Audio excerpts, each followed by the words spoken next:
Families from Gaza are separated due to the ongoing conflict in the Middle East. Continues. In Illinois, a community is outraged after a stabbing driven by the Israel-Hamas war. How the city is responding to the hate crime and the status of the family. The Kent State women's soccer team currently sits at 8-5-2, and after a tough loss on Sunday, they look to get another win on Thursday. Set new records with the release of her Eras Tour documentary. Find out how well the Pop Stars movie did at the box office.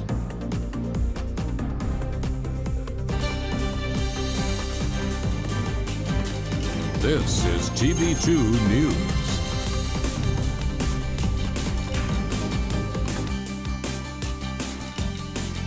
Good morning, Portage County. I'm Cale Breuers. And I'm Logan Merkle. Happy Tuesday. We start this morning's coverage with some local news.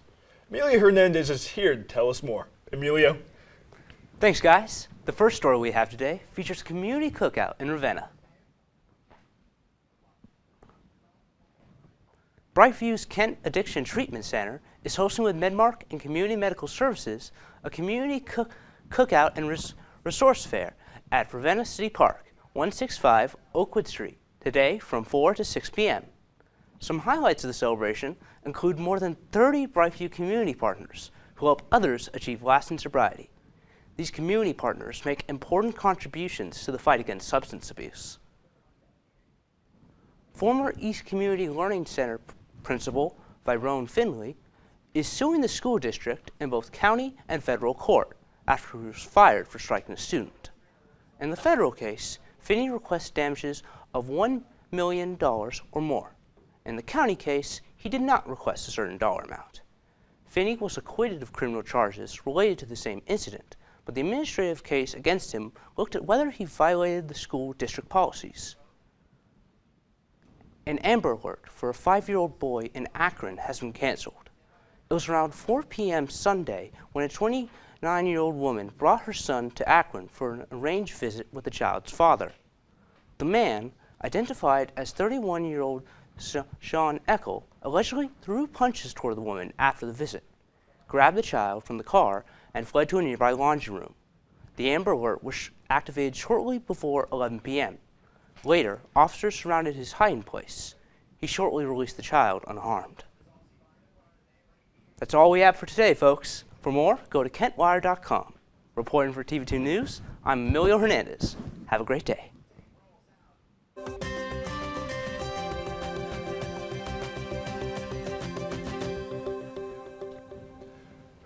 Moving into our weather for today, they're seeing some cooler fall temperatures. If you're walking to class today, make sure you grab a jacket. Currently in Kent, it is 49 degrees and it feels like 46 with a dew point of about 44, and the wind is moving at about 5 miles per hour, so it's not going to be too breezy today. The humidity is 82% outside and you can see about 9 miles. And in the Northeast Ohio, we're seeing temperatures around the mid-40s. So if you're going to that big game on Friday or something like that, it's going to suck a lot. So enjoy that. And statewide temperatures are just about the same as Northeast Ohio across the state. Columbus is looking like 50. Athens is also 50. Cincinnati, it's a little warmer at 52, and same with Dayton. That's all we have for this morning's weather. Check back in tonight for our 6 o'clock forecast. Thank you. It's Bus Safety Week in Louisville, Ohio. There's an increase in focus on cracking down on drivers who violate rules of school bus safety zones. The city's transportation director says many people do not stop for school buses. City officials say that not stopping for school buses could be a huge safety problem and could become very dangerous. The city hopes that having stronger enforcement will keep kids safe. It looks like Cleveland's tourism economy is back on track after COVID, as Cuyahoga County made $6.4 billion in direct sales from tourists visiting the city. In 2022, about 18 million people traveled to Cuyahoga County. That is a 12% increase from 2021, and that makes up and that number makes up for roughly 92% of the tourism statistics in Cleveland in 2019. Before COVID, although tourism has been on an upwards trend for a while now for Cuyahoga County, over the last decade, overall visits to the county have been up 11%. Ohio's three biggest public retirement systems wants the state government to pay more towards retirement. More pressure is being put on lawmakers to increase public pensions. Trustees of the largest pension fund, Ohio Public Employees Retirement System, are scheduled to discuss the problem Tuesday. If approved, the change would cost districts an additional $533 million a year. The Cleveland Clinic has started to ask patients and guests to be required to wear masks in an inpatient unit. This comes as a precaution for the cold winter ahead of us, where viruses like the flu, COVID, and influenza can spread super quickly. A mask will be provided if you don't bring one, and the clinic is also requiring patients to sanitize their hands before entering. And the National Museum of Women in the Arts will reopen after a 2-year renovation with new artwork and much-needed renovations. America's team took a trip to the City of Angels for Monday Night Football. Who came out on top? We'll find out after. Tomorrow's news leaders. Today's top stories. From an award-winning student newsroom. This is TV2 News, truly Portage County. In Washington, D.C., the National Museum of Women in the Arts has reopened after its much-needed remodel. The building opened in 1908 and has kept most of the same structure and walls, but it was completed a roughly $67 million renovation spanning more than 2 years. The museum says contemporary exhibits highlight the remodel of the 1908 building. It calls itself the first major museum just for female artists.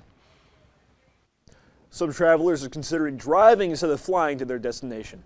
77% of holiday travelers are making adjustments. They don't want to skip the trip. Consumer prices in September rose nearly 3.7% from a year earlier, while still high, inflation is slowing. Gen Z and Americans earning under $50,000 a year annually are most likely to change their plans due to the squeezing inflation. In Plainfield, Illinois, 6-year-old Wadea Al-Famei, a Palestinian-born Muslim, was stabbed to death on Saturday at the home he was staying at with his mother. 71-year-old Joseph Kazuba, the landlord of their home, committed the stabbing after an altercation with Wadea's mother over the Israel-Hamas war. The hate crime has caused an outrage in the American-Palestinian community as yet another innocent child is laid to rest. 80 men, they are all men, are refugees from Gaza. They're among roughly 18,000 residents of the enclave of Israeli worker permits who are allowed to cross the border back and forth. Some have wives and children back in Khan Yunis, a town in southern Gaza that is now the epicenter of its own rapidly unfolding refugee crisis with no way of getting out. The camp's population has since grown to more than 18,500 people who are still living in now built-up area of 1/3 of a square kilometer, according to the UN's Relief Works Agency for Palestine Refugees. And now, your TV2 Sports Report.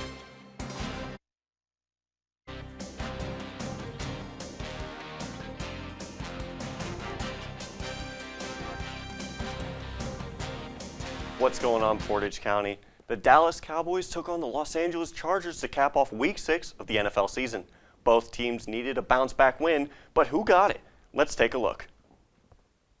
And we're going to kick things off at SoFi Stadium as Dak Prescott and the Cowboys take on Justin Herbert and the Chargers. To start off the game, Justin Herbert is going to find his number one guy, Keenan Allen, for a 1-yard touchdown pass. Big night for Keenan Allen.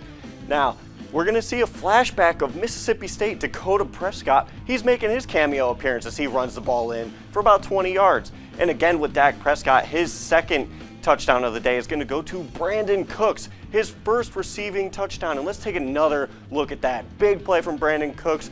However, it will not go unanswered as Justin Herbert and the Chargers, he fakes to Eckler, rolls out right and finds his man, Gerald Everett, for a 1-yard touchdown. Game is tied 17-17. The Cowboys would score 3.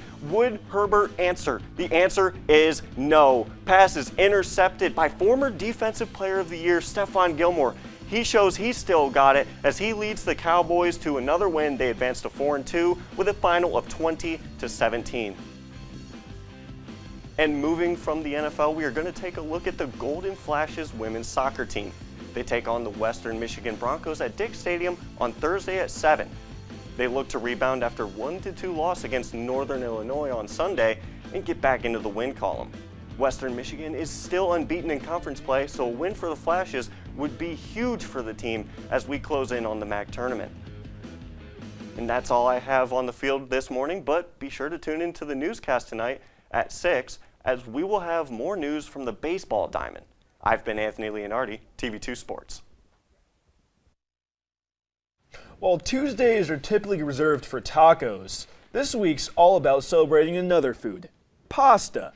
Whenever you're a linguine lunatic or a macaroni maven, here is a National Pasta Day deal just for you on October 17th.